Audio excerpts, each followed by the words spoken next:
Hello dear viewers, welcome back. स्वागत है जी सभी का। आप देख रहे हैं ततला रिएक्ट। तो आज का जो वीडियो है यार, बड़ा डिफरेंट सा टाइटल है इस वीडियो का, why India wants to run only one train.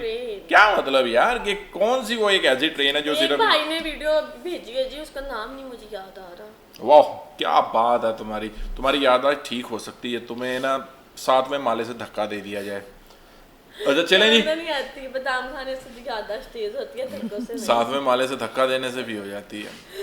तो चलें, आज हम पहले वो देखते हैं जी वीडियो है जी अपग्रेड यूट्यूब चैनल का। तो स्टार्ट करें।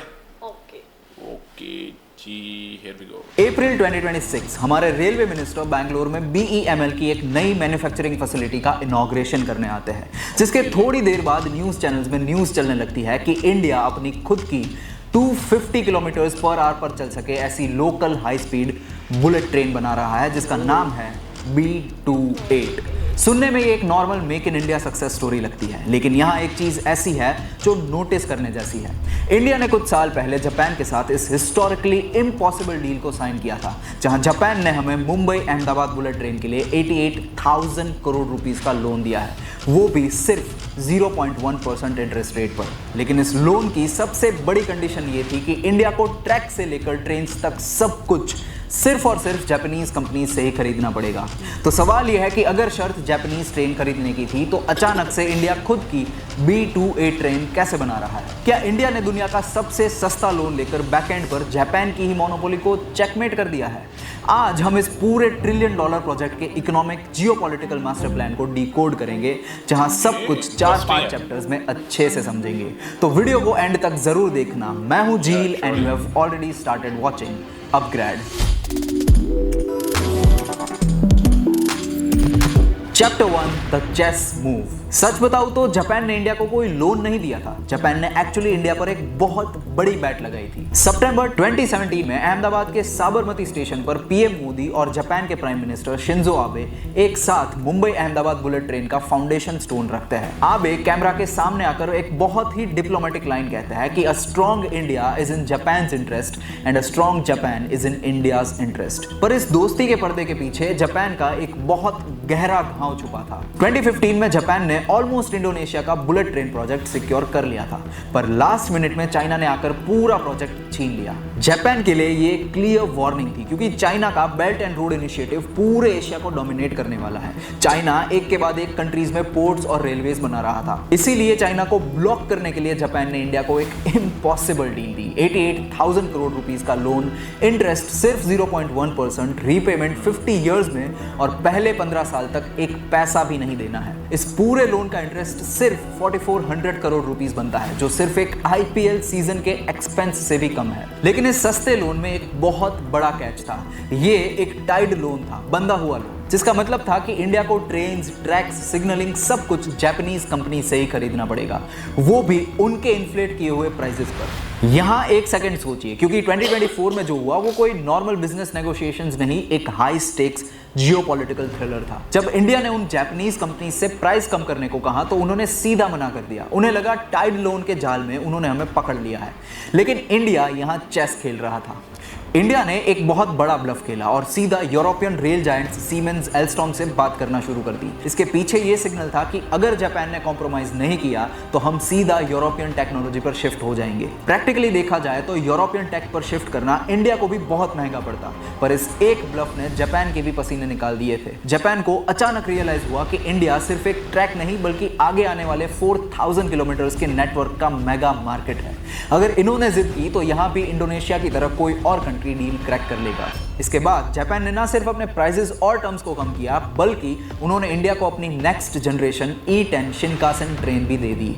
ये वो ट्रेन है जो अभी तक जापान में भी कमर्शियली नहीं चली है। दिस शोज की जियोपॉलिटिक्स में 0.1% इंटरेस्ट फ्रेंडशिप नहीं, वो प्राइस होती है जो जापान इंडिया जैसे मार्केट को खोए बिना अफोर्ड नहीं कर सकता। Chapter 2 the impossible build. अब जियोपॉलिटिक्स की चेस गेम में जापान ने टेक्नोलॉजी और पैसे तो दे दिए, पर ग्राउंड पर आते ही इंडिया की जॉ ज्योग्राफी ने एक ऐसी प्रॉब्लम खड़ी कर दी जिसके लिए खुद जापानीज इंजीनियर्स भी तैयार नहीं थे। हुआ ये कि मुंबई अहमदाबाद का 508 किलोमीटर का कॉरिडोर स्मूथली बन रहा था, लेकिन रास्ते में एक बहुत बड़ा रोड ब्लॉक आ गया थाने क्रीक का।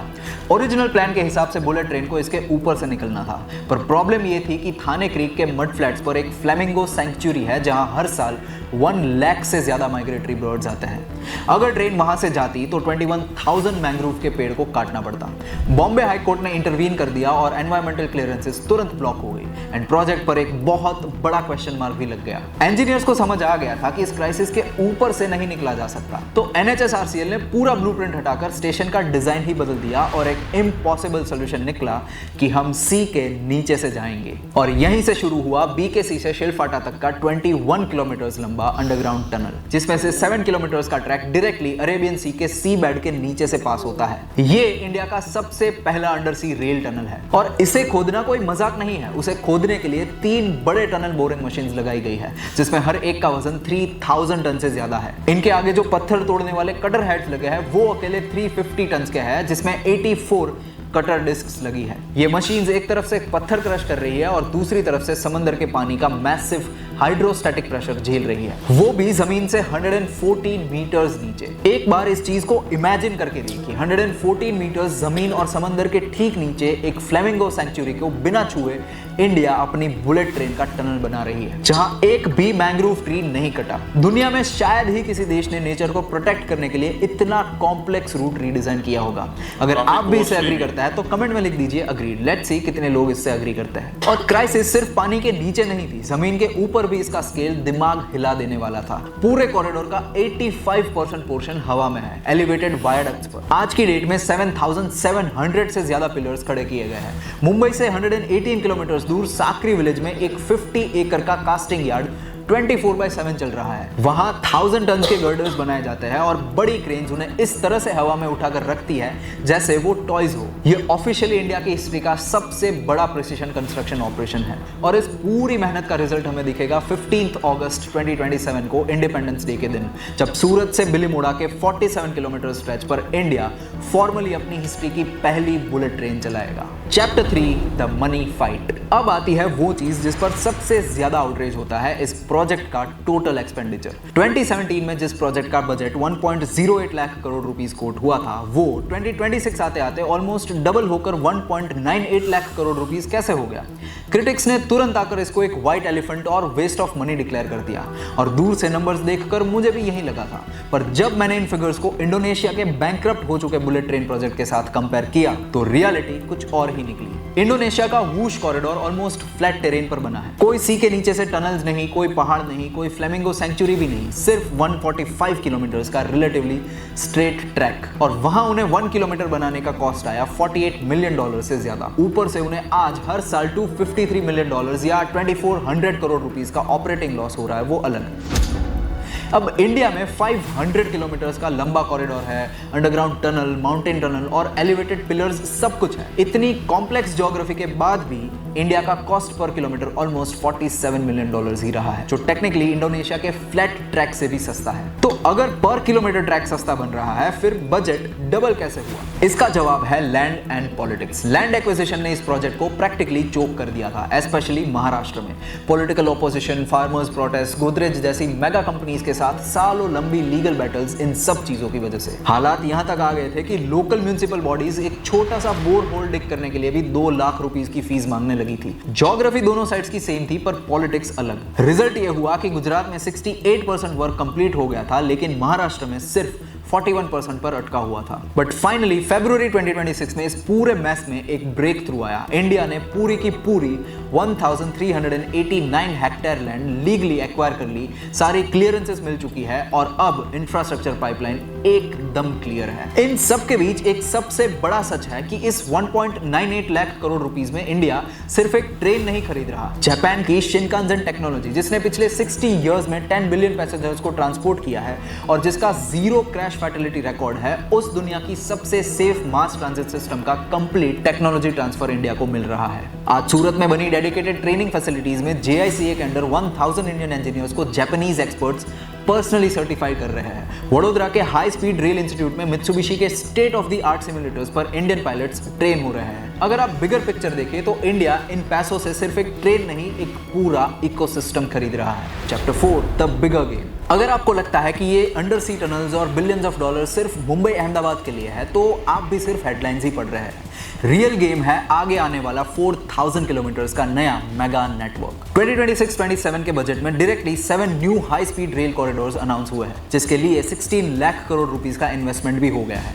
मुंबई से पुणे अब 48 मिनट्स में और चेन्नई से बेंगलुरु 1 आवर 13 मिनट्स में कवर हो पाएंगे, जिससे ये सिर्फ ट्रैवल टाइम ही नहीं बचा रहा है, ये अपॉर्चुनिटीज भी क्रिएट कर रहे हैं। ये सिटीज अब अलग अलग नहीं, एक मेगा रीजन बन जाएंगे और कोई भी इंसान अपने टियर 2 सिटी से निकलकर 1 से 2 घंटे में सीधा मुंबई के किसी टॉप डेटा सेंटर या बेंगलुरु के आईटी पार्क में AI मशीन लर्निंग मैनेजमेंट की जॉब्स कर पाएगा। और इन स्किल्स से आपको अपस्किल करने के मिशन में अपग्रेड आपके साथ जुड़ा है। फन फैक्ट, ट्रांसपोर्ट इकोनॉमिक्स का एक रूल है, अगर ट्रैवल टाइम 90 मिनट से कम हो जाए तो एयरलाइंस उस रूट से प्रैक्टिकली एग्जिट ही करने लग जाती है। और इन 7 कॉरिडोर्स में एक रूट ऐसा है जो प्योरली बिजनेस नहीं, देश की नेशनल सिक्योरिटी के लिए है।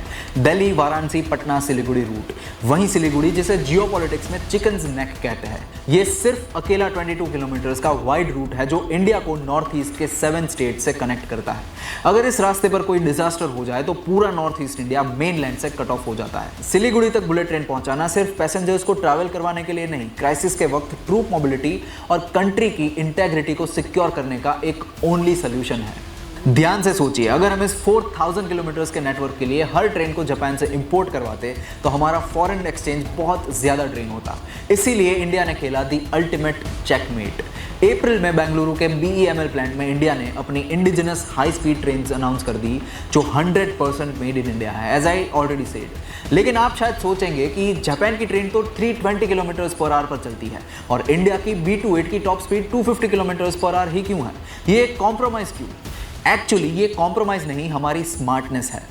इंडिया में स्टेशंस यूरोप या जापान के कंपैरिजन में पास होते हैं। हर 50-60 किलोमीटर्स पर ट्रेन को रुकना और वापस वही स्पीड को मेंटेन भी करना पड़ता है। ऐसे में 320 किलोमीटर्स की टॉप स्पीड को हिट करना एक्चुअली एनर्जी लॉस है। 250 किलोमीटर्स हमारे रूट्स के लिए वो स्वीट स्पॉट है जहां एनर्जी कंजप्शन और मेंटेनेंस दोनों कंट्रोल में रहते हैं। इंडिया जापान से सिर्फ टेक्नोलॉजी खरीद नहीं रहा, टेक्नोलॉजी सीख भी रहा है। और मार्क माई वर्ड्स, वो दिन दूर नहीं जब इंडिया अपनी यही हाई स्पीड टेक्नोलॉजी दुनिया को बेच भी रहा होगा। व्हाट डू यू थिंक, क्या इंडिया ये चीज फ्यूचर में कर पाएगा? बताइए कमेंट्स में। मैं हूं झील और अगर आपको ये वीडियो पसंद आया है तो इसको अच्छा, बड़ा अच्छा वीडियो इनका मैंने फर्स्ट टाइम देखा है। फर्स्ट टाइम इनको हमने देखा है तो उनकी जो एक्सप्लेनेशन थी वो बड़ी बढ़िया थी। उन्होंने बड़े अच्छे तरीके से एक्सप्लेन किया और हर चीज़ों को जितनी भी थी उनको सामने रखा है, हर पॉइंट को देखा है। और देखें, अभी काफ़ी कॉस्टली लग रहा होगा लेकिन इंडिया के हिसाब से आपको जब दुनिया की रेस में आपने खड़े होना है तो फिर बुलेट ट्रेन का इंडिया में होना मतलब एक कंट्री के लिए भी प्राउड की बात होती है कि यार बुलेट ट्रेन चलती है इंडिया में। फर्स्ट ऑफ ऑल तो आप सब चीज़ों को, एक्सपेंसेस को असाइड रखें और आप सिर्फ ये बात देखें कि यार बुलेट ट्रेन इन इंडिया, तो ये आप एक हर बंदे के लिए एक प्राउड होगा देश के लिए कि यार हाँ, हमारे देश में तो बुलेट ट्रेन भी आ गई है। अच्छा, उसके बाद फिर सेकेंडली के सीखना जो उन्होंने बोला है कि एक टेक्नोलॉजी आपके पास आ रही है, आप उसको सीख रहे हो और इन फ्यूचर आप उस पर जब काम करोगे, आप खुद जब उसको एक्सपोर्ट करने की हालत में आ जाओगे, आप उसकी प्रोडक्शन स्टार्ट कर दोगे, आप मेक इन इंडिया जो है उसके ऊपर काम कर लोगे। जैसे कि अभी ये वीडियो था कि इंडिया खुद की बना रहा है 250 पे फ्रेट, वो इसलिए कर रहा है क्योंकि स्टेशंस जो हैं वो पास होते हैं, सिटीज़ क्लोज हैं, ज़्यादा एक दूसरे से डिस्टेंस कम है, तो 350 पे जाके फिर उसको ब्रेक लगाना, फिर दोबारा गेन करना, डेफिनेटली ये तो है कि आपका उसमें जो है इलेक्ट्रिसिटी जो है वो काफ़ी ज़्यादा आपकी जाएगी। तो इसलिए उसको भी जहन में रखा है कि ये एफिशिएंट रहे और आपको इकोनॉमिकली भी जो सेविंग्स हैं उसके ऊपर भी नज़र रखी गई है। अच्छा, बाकी जो चीज़ें हैं कि अहमदाबाद को ये मुंबई से सिर्फ अभी इनिशियल फेस में जो है ये होगा, मुंबई को अहमदाबाद से जो है वो जोड़ा जाएगा। मतलब महाराष्ट्र और गुजरात, ये दो जो स्टेट्स हैं इनका आपस में जो है कनेक्शन बड़ा फास्ट हो जाएगा, ट्रैवलिंग जो है। एंड आफ्टर डैट अभी उन्होंने बताया कि अभी बजट में ये अनाउंस हुआ है कि इन फ्यूचर वो काफ़ी बड़ा जो नेटवर्क है वो बिछाने का भी सोच रहे हैं। तो ये स्टार्ट एक साइड से लिया जाता है ना, अभी वहाँ से स्टार्ट होगा, देन फिर ये कंट्री के जो दूसरे पार्ट्स हैं उनमें भी जाएगा। ये प्रोजेक्ट जो है फिर वहाँ के लोगों को भी जो है उसका बेनिफिट जो है वो होगा। लेकिन सबसे ज़्यादा ये कि जब टेक्नोलॉजी ये इंडिया के पास आ जाएगी, इंडिया इसको सीख जाएगा, तो देन इंडिया इसको एक्सपोर्ट करने के एबल हो जाएगा कि वो इसको दूसरी दुनिया को जो है वो सस्ते दामों में एक्सपोर्ट कर सकता है। क्योंकि इंडिया में जो लेबर कॉस्ट है वो as compare to other countries, अगर हम जापान की बात करें तो इंडिया में काफ़ी कम रहती है लेबर जो है। तो उनको जो बुलेट ट्रेन है, अगर जापान जो है उससे मुझे लगता है कि वो तो 50 ना भी हो 50% कम रेट पे इंडिया जो है वो बना के सेल कर सकता है। तो ये बड़ा बेनिफिट जो है इंडिया को इन फ्यूचर जो है आप देखने को मिलेगा। बाकी ये है कि अभी एक और ट्रेन भी इंडिया में आने वाली है, आ सकती है, जिसके बारे में हमने वीडियो भी देखी है। वो बुलेट ट्रेन से भी ऊपर होगी, जो कि हाइपर लूप है। तो I will request to this brother के please make a video on hyperloop, के हाइपर लूप के ऊपर भी आप एक वीडियो जो है ना वो लाजमी लेकर आओ और उसको भी एक्सप्लेन करो कि वो क्या बेनिफिशियल रहेगा इंडिया के लिए, या मतलब क्योंकि हमने देखा था कि महाराष्ट्र की आईआईटी जो यूनिवर्सिटी है, आई थिंक उन्होंने मद्रास की जो मतलब है ना, उन्होंने आई थिंक के बनाया था कोई प्रोजेक्ट हाइपर लूप के ऊपर। तो काइंडली उसके ऊपर एक वीडियो जो है ना वो लाजमी लेकर आइएगा। इसके बारे में मैंने देखा था कि इंडिया जो है उसके ऊपर भी काम कर रहा है हाइपर लूप के ऊपर, जो कि आई थिंक बहुत फास्टर है, 3 टाइम्स फास्टर होगी, 4 टाइम्स भी फास्टर हो सकती है दैन बुलेट ट्रेन। चलें बाकी आते हैं जी नेक्स्ट वीडियो में। इंफॉर्मेटिव वीडियो था, कैसा लगा आपको कमेंट बिलो, रखिए अपना ख्याल।